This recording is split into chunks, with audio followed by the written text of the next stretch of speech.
Le budget de l'État de Côte d'Ivoire passe de 4 248 à 4 417 milliards, soit une hausse de près de 160 milliards de francs CFA. Le projet de loi de finances rectificatif portant budget de l'État pour la gestion 2014 a été présenté ce matin aux députés par le ministre chargé du budget.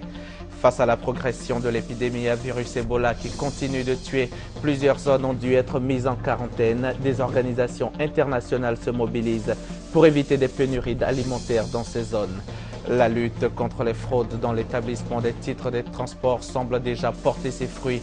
Un fraudeur a été démasqué grâce au système informatique du Centre de gestion intégré. Voilà pour le sommaire. Bonsoir à tous et merci de nous rejoindre sur RTI 1. Le projet de loi rectificatif du budget 2014 a été adopté ce matin en commission à l'Assemblée nationale.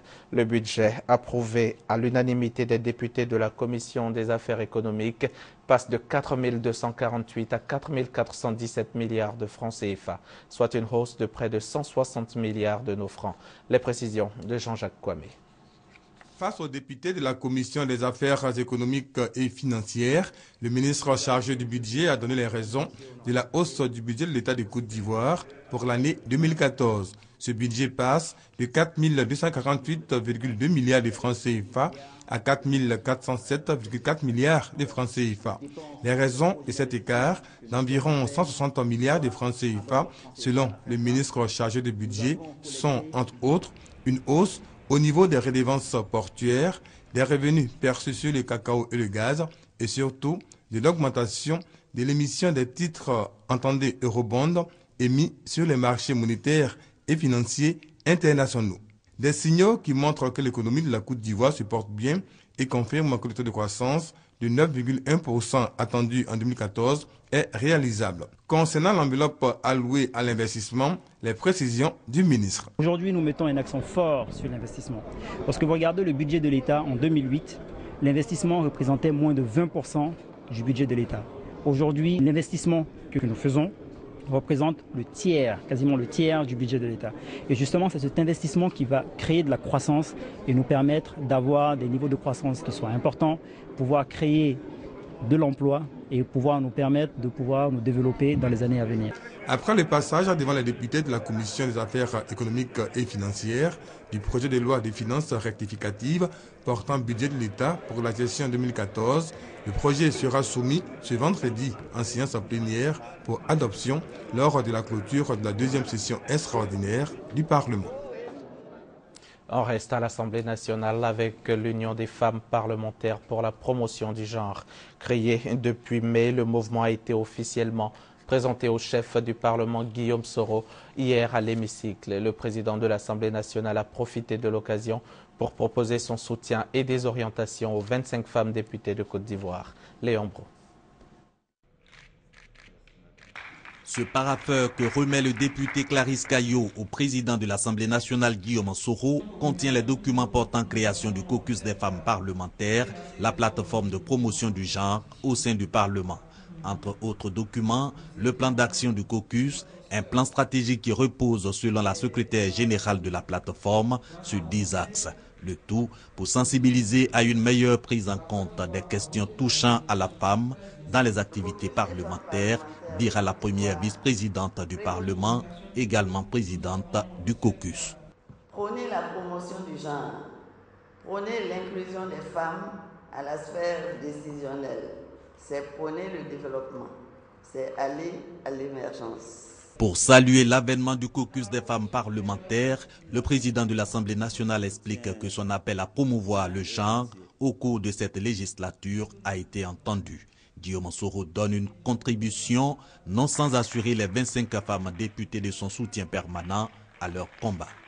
Cette législature qui a pour ambition d'innover dans tous les domaines attend du caucus des femmes des propositions concrètes pour que nous puissions ensemble, solidaires, dans un consensus réussi, adopter au cours des prochaines sessions des lois en faveur de la femme.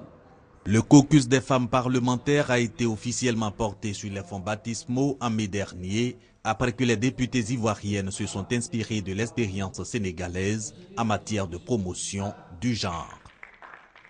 Hier, le Premier ministre Daniel Kablan-Duncan a reçu le groupe Team for Africa, un groupe d'investissement intéressé par la réhabilitation du stade Félix Houphouët-Boigny d'Abidjan pour le mettre aux normes des standards internationaux. La délégation a été accompagnée d'Alain Lobognon, ministre de la Promotion de la Jeunesse, des Sports et des Loisirs. Gabriel Zani. Le stade Félix Houphouët-Boigny d'Abidjan sera bientôt reconstruit. L'accord de principe pour la réalisation du nouveau stade a été obtenu ce mardi 19 août à la primature. Le Premier ministre Daniel Kablan-Duncan a reçu le groupe Team for Africa, un groupe d'investissement dans le domaine de la construction des infrastructures sportives. L'audience est tenue en présence des ministres Alain Lobognon de la Promotion de la Jeunesse, des Sports et Loisirs et Abdourahmane Cissé, ministre chargé du budget. La réalisation du projet va coûter plus de 35 milliards de francs CFA. C'est un nouveau stade qui va voir le jour en cet endroit. Nous allons raser le stade existant pour construire un nouveau stade d'une capacité de 35 000 places qui épouse donc toutes les exigences des fédérations internationales, notamment la FIFA. Un stade aux normes internationales avec des hôtels, des bureaux, un centre d'affaires, des parkings et 5000 places assises qui vont changer la physionomie du stade Félix Houphouët-Boigny. Les travaux vont durer 2 ans. Au même moment, la Côte d'Ivoire va se doter de 2 nouveaux stades. Un stade olympique dans la commune d'Anyama avec 65 000 places et l'extension du stade de Boaké de 25 000 à 45 000 places. C'est le groupe Team for Africa qui sera chargé de ces 3 projets d'envergure. Pour l'instant, les pourparlers avec le ministre chargé du budget se poursuivent pour le démarrage des travaux. La maladie à virus Ebola continue de tuer. Plus de 1200 morts déjà. Les médecins des entreprises sont en formation pour maîtriser les contours du virus. C'est une initiative du CICG, le Centre d'information du gouvernement, en collaboration avec le ministère de la Santé et de la lutte contre le sida. Cette formation devrait permettre aux stagiaires de suivre de près l'état de santé des malades au sein de leur structure et d'éviter d'éventuelles erreurs d'appréciation dans l'identification de la maladie. Serge Gongoma. La fièvre à virus Ebola, une maladie que découvrent les médecins d'Afrique de l'Ouest pour la première fois. Car jusqu'ici, cette maladie n'existait que dans les pays d'Afrique centrale et sous des formes difficilement maîtrisables. Alors, face au ravage du virus dans la sous-région, les médecins des entreprises de Côte d'Ivoire sont conviés à cet atelier de formation, une initiative du Centre d'information et de communication du gouvernement, CICG, en collaboration avec le ministère de la Santé et de la lutte contre le sida. Ces médecins formés pourront désormais identifier un porteur de virus Ebola et de prendre toutes les précautions pour empêcher un quelconque cas de contamination en entreprise. La maladie ne se transmet pas par voie aérienne. C'est par contact que la maladie, étroit avec le malade, les liquides et le sang de ce malade qui va se contaminer. Alors, la première étape, c'est d'interroger le malade.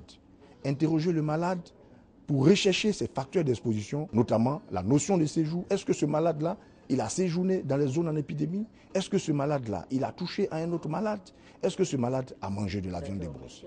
Découvert en 1976 en République démocratique du Congo, le virus Ebola a fait le tour du monde sans être bien connu des médecins. C'est en 1989 qu'il est découvert aux États-Unis sur des singes importés des Philippines.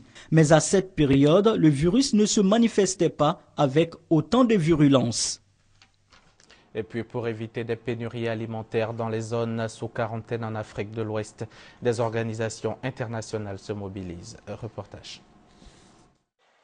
A priori, tout semble normal dans les rues de Freetown en Sierra Leone. Pourtant, avec le développement d'Ebola, les risques de pénurie augmentent. Certains comtés sont mis en quarantaine. Les policiers établissent des barrages et empêchent l'accès à certaines zones agricoles. La viande de brousse est toujours fortement déconseillée.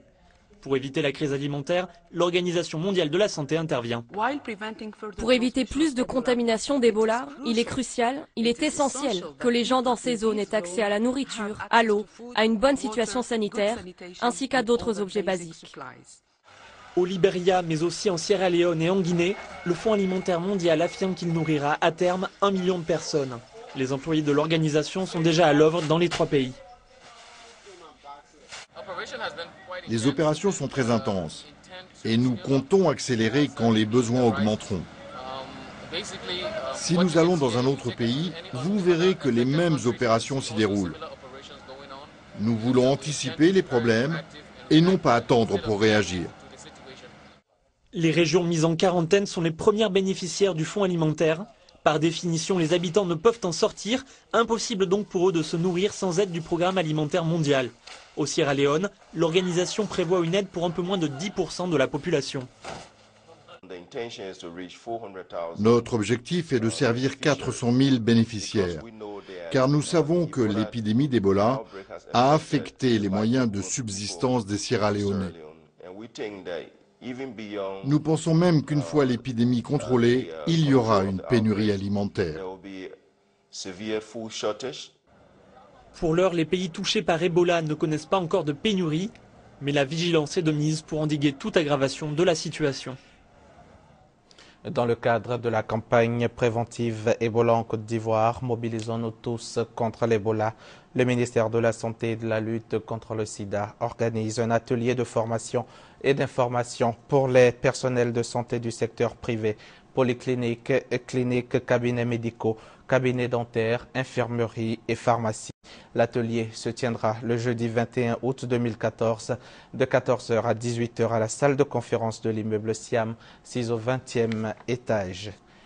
La sous-préfecture de Sémian, à 55 km de Mans, dans l'ouest du pays, a abrité récemment une journée de paix et de réconciliation. Objectif, tourner définitivement la page de la guerre et soutenir toute initiative pour le développement de la localité. Anne-Désirée Ouloto, la ministre de la Solidarité, de la Famille, de la Femme et de l'Enfant, était aux côtés des populations de Sémian. Eve Boué, Franck Quadio étaient nos envoyés spéciaux sur place. Leur reportage. Des pots de gerbes de fleurs sur une stèle. Le geste est de la ministre de la Solidarité, de la Famille, de la Femme et de l'Enfant, Anne-Désirée Ouloto. Un geste à la mémoire des 15 victimes d'un bombardement en 2002.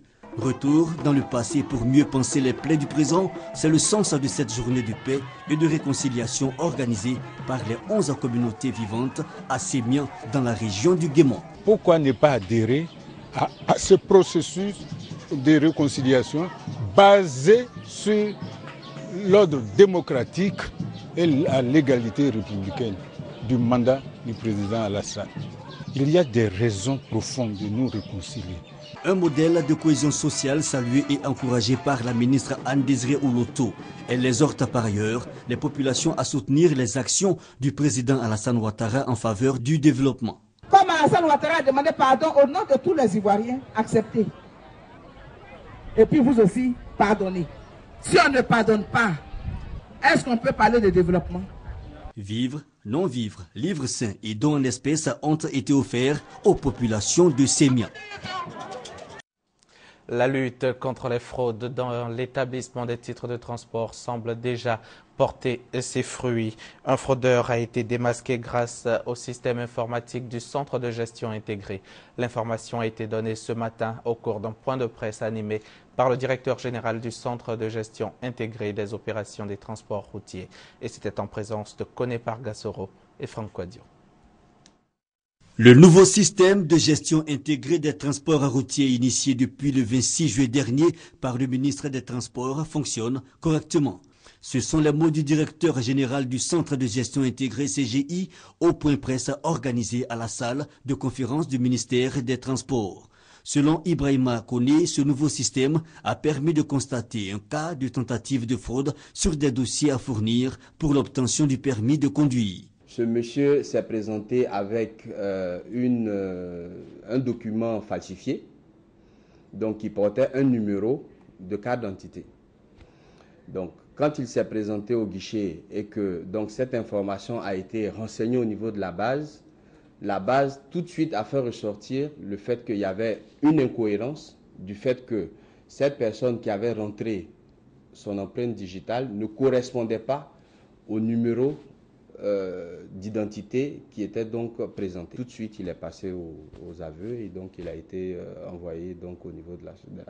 Occasion pour Ibrahima Kodé de donner des précisions sur le cas de coupons présentés par les différentes auto-écoles en vue de l'obtention du permis de conduire. Le directeur général du Centre de gestion intégrée des transports routiers, après avoir donné les objectifs de ce nouveau système de gestion intégrée, interpelle les candidats au permis de conduire à tourner définitivement le dos à la fraude et à la contrefaçon.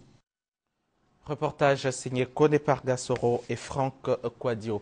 Hier, tenu au plateau d'un atelier dit de validation du plan intégré d'appui à la sécurité nucléaire pour la Côte d'Ivoire. C'est une rencontre de réflexion dont les conclusions aideront les décideurs à développer des systèmes nationaux durables de sécurité nucléaire. L'initiative est du ministère du Pétrole et de l'Énergie en collaboration avec l'Agence internationale de l'énergie atomique. Marie-Laure Mayessé, Sidonie Davila.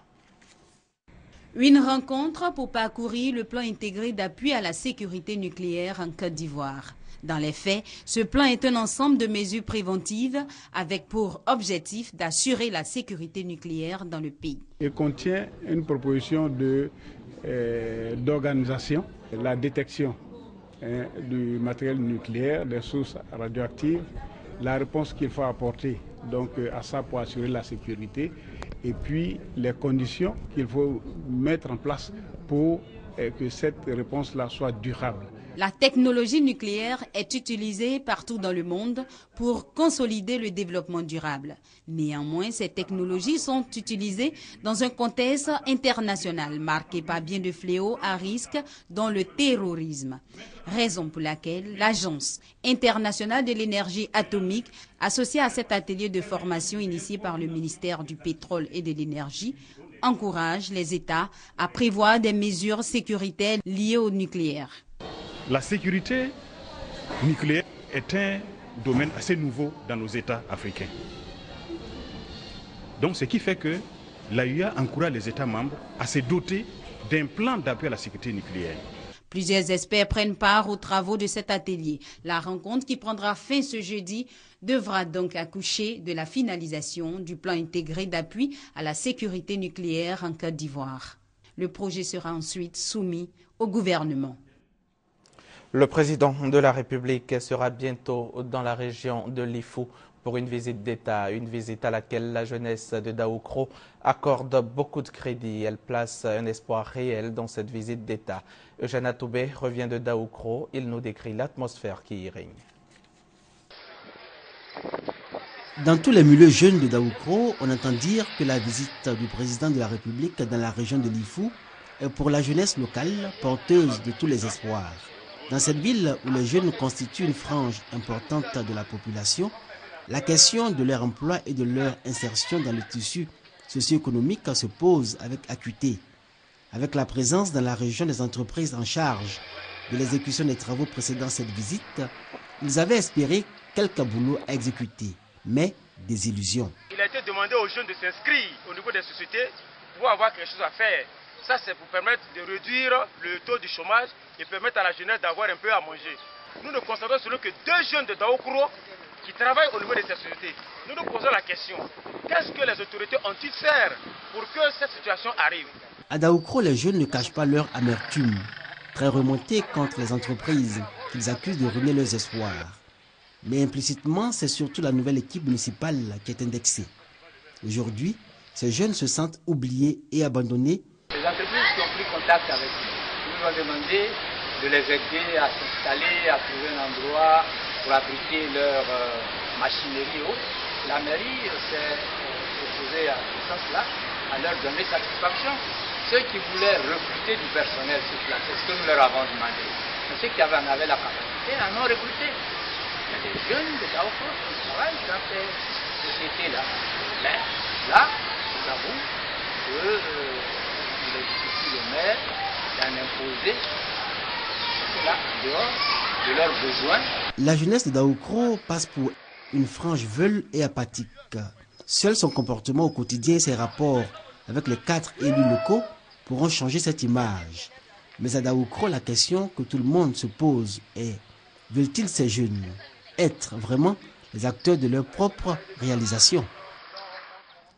Direction la région du Guemon. Les 14 sections du Rassemblement des Républicains viennent de bénéficier de 20 motos. Le RDR Kouibli s'est donné pour objectif de mobiliser les populations du Guemon autour de la candidature du chef de l'État, Alassane Ouattara, à la présidentielle de 2015. Abou Sanogo. La délégation départementale du Rassemblement des Républicains de Kouibli sonne la mobilisation autour de la candidature du président Alassane Ouattara à la présidentielle de 2015. Ces secrétaires généraux et secrétaires de section se sont vus remettre les clés de 20 grosses motos neuves afin de leur permettre d'assurer la mobilisation autour de la candidature du président Alassane Ouattara dans tous les villages et hameaux du département de Kouibli.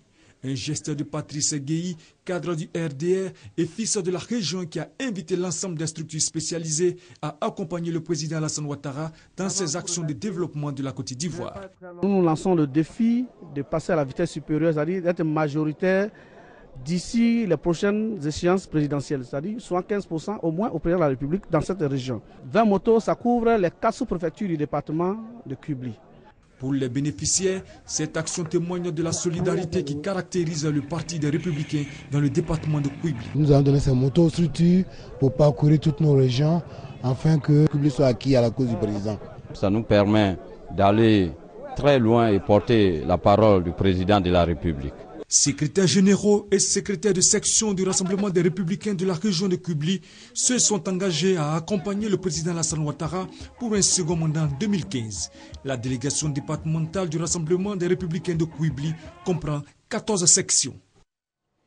Le président du conseil régional de la Nawa vient de procéder à la pose de la première pierre d'un lycée municipal, d'un commissariat et d'une brigade de gendarmerie. Un ensemble d'infrastructures qui va coûter près de 470 millions de francs CFA. Mamadou Kwasi. Ce site abritera dans quelques mois un lycée municipal avec une dizaine de salles de classe, des bureaux, des latrines, une salle de conférence et une salle d'informatique. À cela s'ajoute une cantine scolaire et une bibliothèque. Une infrastructure pour renforcer la capacité d'accueil des écoles de la région de la Nawa, dans le sud-ouest de la Côte d'Ivoire. Ce lycée à base 4 sera construit dans la commune de Mayo, dans le département de Soubré. Cette réalisation va coûter la somme de 400 millions de francs CFA, entièrement financée par le conseil régional de la Nawa. Le président Alain Donwaye et son équipe veulent lutter contre l'échec en milieu scolaire et aussi les grossesses scolaires, causées en partie par le surnombre dans les classes et l'éloignement des collèges du lieu de résidence des élèves. Mais le secteur de l'éducation n'est pas la seule priorité du conseil régional et de son président Alain Donwaye. Il y a également la sécurité. Et pour renforcer la quiétude des populations, la ville de Mayo bénéficie également d'un commissariat de police et la sous-préfecture de Lilio d'une brigade de gendarmerie. Ces deux infrastructures seront réalisées à hauteur de 110 millions de francs CFA. Le président du conseil régional a saisi l'occasion du lancement des travaux pour réaffirmer la volonté du président de la République, à travers les conseils régionaux, d'améliorer les conditions de vie des populations. Suite à l'opération de déguerpissement des populations sur les sites à risque initiée par le gouvernement, les habitations du quartier Boribana dans la commune d'Atekoubé ont été détruites ce matin. Le gouvernement avait annoncé ces mesures qui visent à préserver et sauver la vie des habitants de ces quartiers. On retrouve Koné Pargassoro et Franck Quadio.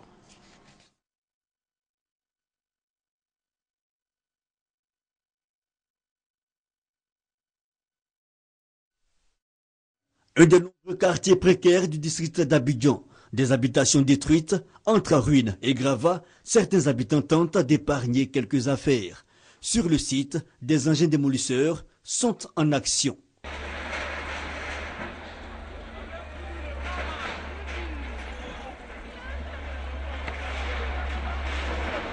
C'est la phase pratique des opérations de déguerpissement annoncées par les autorités sur les sites jugés à risque, surtout après les récents drames consécutifs aux dernières pluies diluviennes qui se sont abattues sur Abidjan. Des pluies qui ont d'ailleurs endeuillé plusieurs familles. Objectif, libérer en prise et autres canaux d'évacuation d'eau obstrués par la présence de ces habitations précaires, histoire de sauver des vies. Selon l'armée israélienne, les tirs de roquettes ont repris hier dans la bande de Gaza, alors que l'accord de cessez-le-feu était toujours en vigueur. En réaction, l'armée israélienne a mené des raids dans lesquels 2 civils ont trouvé la mort. C'est donc la reprise des hostilités. Alors que la trêve devait expirer mardi à minuit, des roquettes ont été tirées de Gaza vers le sud d'Israël. En représailles, le Premier ministre israélien a ordonné à l'armée de riposter. 6 personnes, dont 3 enfants, ont été tuées mercredi matin dans un immeuble dans la bande de Gaza, résidence de Mohamed Def, le chef de la branche militaire du Hamas. Sa femme et un de ses enfants sont parmi les victimes. Un raid effectué sans avertissement préalable. Quand le premier missile a explosé, j'étais chez moi avec ma famille. C'était des avions F-16. Il y a eu 6 ou 8 missiles. C'était un déluge de missiles lancés sur nous sans avertissement. C'est toute une famille qui est décédée. Le mari, 2 enfants et la femme qui était enceinte. C'est toute une famille que l'occupation israélienne a ciblée volontairement. Israël a justifié le raid de l'aviation sur Gaza. L'objectif était de liquider le chef militaire du Hamas. Le Premier ministre israélien ne s'interroge pas sur l'origine des tirs des roquettes. Hamas ou djihad islamique, cela ne fait pas de différence pour l'État hébreu. Le Hamas a toutefois revendiqué le tir sur Tel Aviv. Pour les négociateurs palestiniens du Caire, Israël est le seul responsable. Netanyahou et Israël ont annoncé la fin des négociations au médiateur égyptien. C'est la preuve que tout cela a été prémédité pour détruire la trêve. La totale responsabilité de tout ça incombe à Israël. Les négociations sont impossibles parce que les points de vue d'Israël et du Hamas sont trop divergents et inconciliables. Démilitarisation d'un côté, fin du blocus de l'autre, un dialogue de sourds où l'on n'entend que le bruit du canon. En attendant, ce sont encore les habitants de la bande de Gaza qui sont obligés de subir et de fuir les bombardements à la suite de cette nouvelle trêve brisée. Avant de terminer ce journal, je vous propose l'actualité planétaire en bref et en images. Islamabad, zone rouge. Dans ce secteur ultra sécurisé de la capitale pakistanaise, on trouve le siège du gouvernement. Mardi soir, prêt à aller jusqu'au bout pour obtenir la démission du Premier ministre Nawaz Sharif, des milliers de manifestants ont pénétré dans cette partie de la ville. Partisans des opposants Imran Khan et Taher ul-Qadri, ils se sont servis d'une grue pour déplacer des conteneurs qui bloquaient leur passage. Imran Khan a ensuite promis de marcher jusqu'à la demeure du Premier ministre s'il ne démissionne pas dans les prochaines 24 heures. Ces images montrent le journaliste américain James Foley au travail à Alep en Syrie avant son enlèvement dans ce même pays en novembre 2012. Dans une vidéo ultra violente diffusée mardi sur Internet et dont l'authenticité n'a pas encore été formellement établie, les djihadistes de l'État islamique montrent ce qui serait la décapitation de James Foley. Ils menacent ensuite de faire connaître le même sort à un autre journaliste américain, Steven Sotloff, si Barack Obama ne met pas fin aux frappes aériennes américaines en Irak. Nouvelle nuit de protestation à Ferguson, en banlieue de Saint-Louis, ce mardi. Pour la première fois en 10 jours, l'ambiance est restée pacifique. Plusieurs centaines de personnes se sont rassemblées jusqu'aux environs de minuit, début du couvre-feu décrété par le gouverneur du Missouri. Les manifestants demandent toujours la justice pour Mike Brown, cet adolescent noir abattu par un policier. Ce retour au calme reste très relatif.